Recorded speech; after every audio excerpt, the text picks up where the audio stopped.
ఒక అందమైన అడవిలో ఒక వేగవంతమైన కుందేలు, ఒక నెమ్మదిగా నడిచే తాబేలు జీవించేవి. కుందేలు ఎప్పుడూ తన వేగం గురించి గర్వంగా చెప్పుకుంటూ ఉండేది.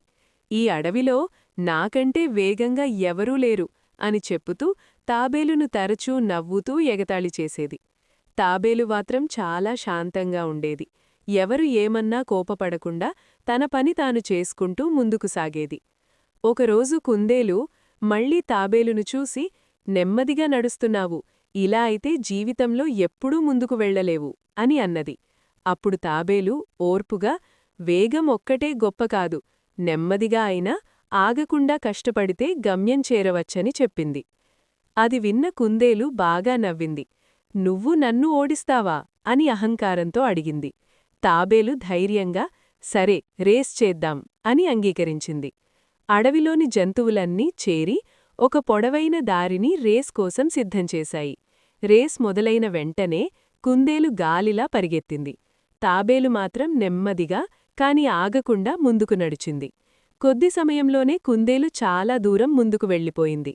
వెనక్కి తిరిగి చూసి తాబేలు చాలా వెనుక ఉందని చూసి, ఇది ఎప్పటికీ నన్ను చేరలేదు అనుకుంది.